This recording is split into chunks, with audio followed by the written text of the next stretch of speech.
Good morning again, everyone. It's good to be together on this, the first day of the last week of January, Monday the 24th of January, as we race towards the end of the first month of our new year.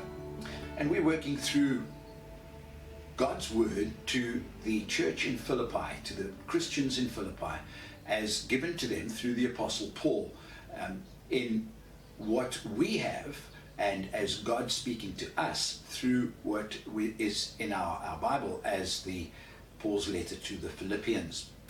And I have asked that as we do this, we're going through verse by verse, and this morning we've reached verse 12 of chapter 1, and I do ask that you should ask the Lord to speak to you through his word, not through what I say. I'm just trying to give some background, some explanation perhaps, but what's important is that you ask God to speak to you through his word.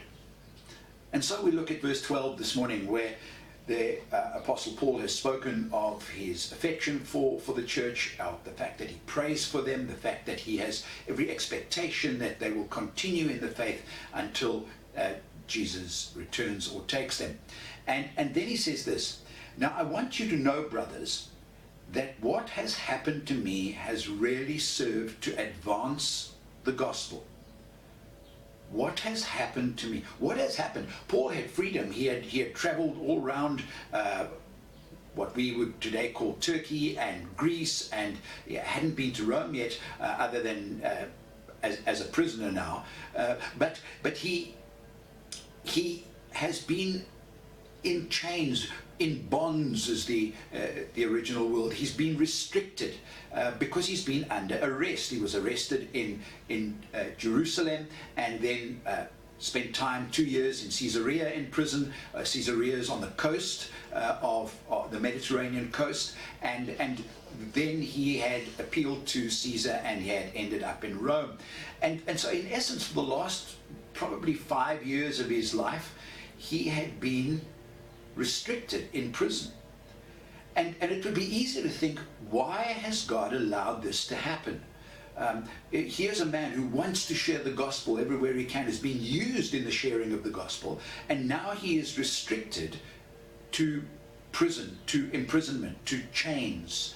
And he says, I want you to know, brothers, I want you to know that what has happened to me has really served to advance the gospel. The word used for advance is the word used to clear the way before an advancing army. And he says, what has happened to me has actually cleared the way. And if you read, and I do want to encourage you that sometime this week you take off to read from Acts chapter 21 through to 28, and take note of the different ways in which Paul has had opportunity to advance the gospel. So when he was in Jerusalem, as he's arrested, there's almost a riot amongst the crowd, and he stands up and he speaks to a Jewish crowd in Jerusalem. He then has to appear before the Sanhedrin in Jerusalem. Then his life is in threat. So under military escort, he's taken to Caesarea, where he is brought before the Roman governor Felix, and he talks with him about Jesus. 2 years later, Felix is replaced by Festus. Paul is still in prison, and he speaks to Festus about it. Festus brings in the Jewish King Herod Agrippa and his wife Bernice, and Paul has an opportunity to talk with them about the Lord. And so he's saying, I want you to know that even though my circumstances may appear to be restrictive and may appear to be bad, nevertheless, God has used this to advance the gospel. And so here this morning, as you take time out, I don't know what your circumstances are, but won't you consider asking the Lord to use you in whatever circumstance you may find yourself? Not necessarily to change your circumstances, but to use you in your circumstances to be a means of advancing the gospel.